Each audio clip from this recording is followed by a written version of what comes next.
भूलते तत्प्रणयांति पवमात्मे केशव। बोलते हे केशव, हे भगवान, इस केशव यमलोक मार्ग का किस प्रकार से दुखदाई होता है, पापी लोग वहाँ किस प्रकार से जाते हैं, ये मुझे बतलाने के लिए कष्ट करे। तो बड़े सुंदर भाव से भगवान बताते हैं, क्या कहते हैं, यम मार्ग ते कथायाम्यः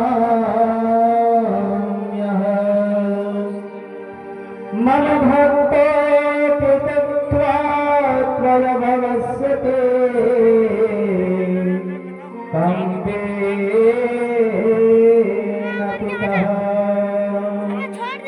कहते हैं गरुड़, महान दुख प्रदान करने वाले यममार्ग की विषय में मैं तुमको कहता हूँ, और मेरा भक्त होने पर भी तुम उसे सुनकर कांप उठोगे। इतना भयानक यमलोक की मार्ग होती है। और कहते हैं कि यम मार्ग में न छाया है और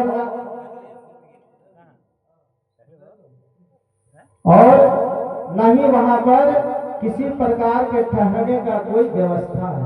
उस यम मार्ग में,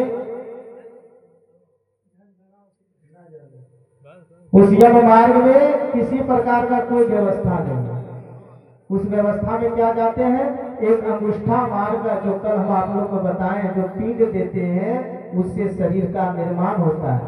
10 गात्र के बाद तक जो पीठ हम लोग देते हैं वो शरीर का निर्माण होता है, और वही शरीर यम मार्ग में जाता है।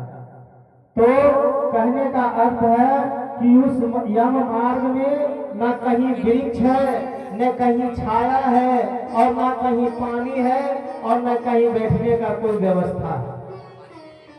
उस यम मार्ग में उस प्राणी को अकेला चलना पड़ता है।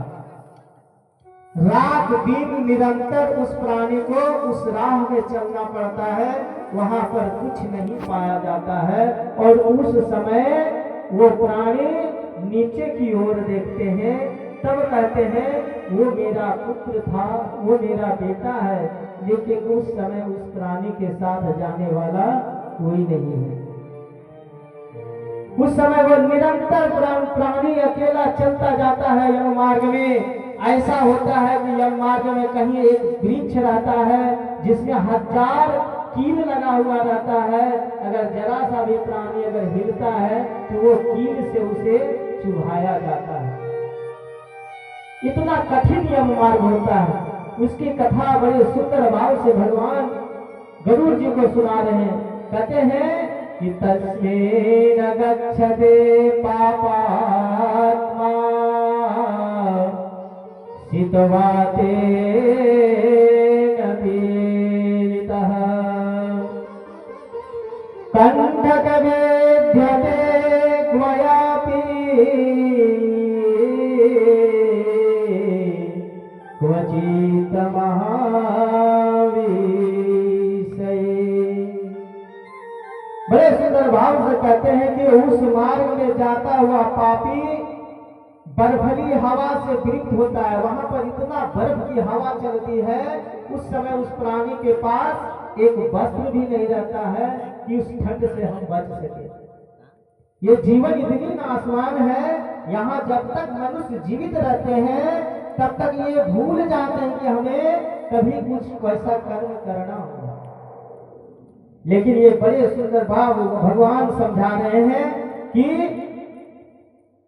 पापी को सिंह व्याघ्र आदि यदि वहां सभी को प्राप्त होता है। उस मार्ग में बड़े बड़े सिंह व्याघ्र आदि जितने भी कौवे, बड़े बड़े चोंच वाले कौवे उस यम मार्ग में बैठे हुए रहते हैं कि अगर यदि मनुष्य पाप कर्म करके दिया है तो उसे उस कौवे के चोंच से चुभाया जाता है।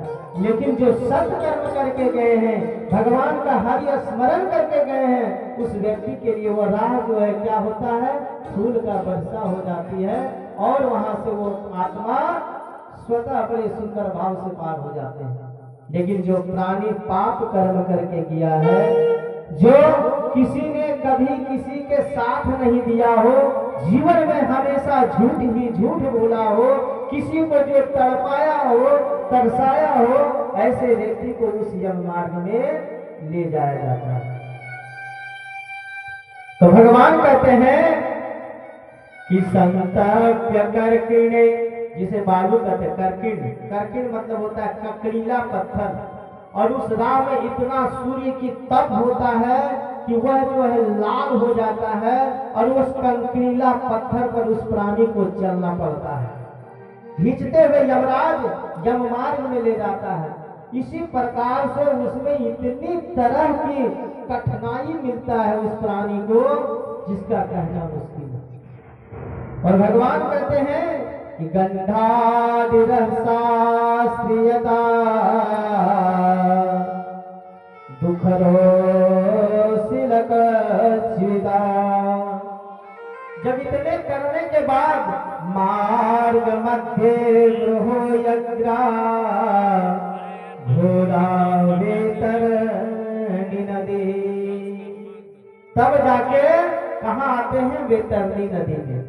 तो वैतरणी नदी जो है वो भी साधारण नदी नहीं है, वो जल वाली नदी नहीं है, उसमें पीप है, मवाद है, मल मूत्र इत्यादि भरा हुआ रहता है। उस वैतरणी नदी को पार करने में मनुष्य को 24 घंटा 47 मिनट तक उस वैतरणी नदी को पार करने में लगता है।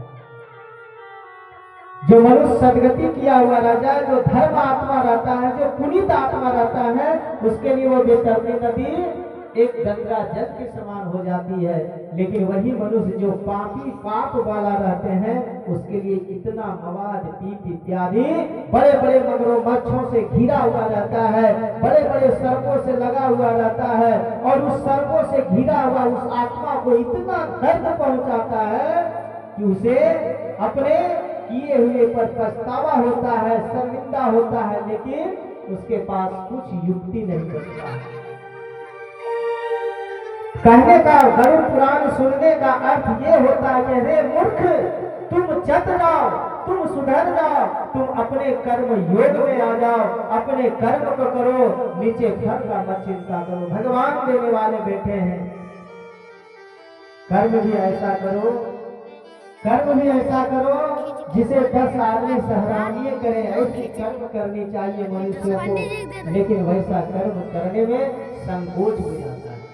कर्म वैसा करना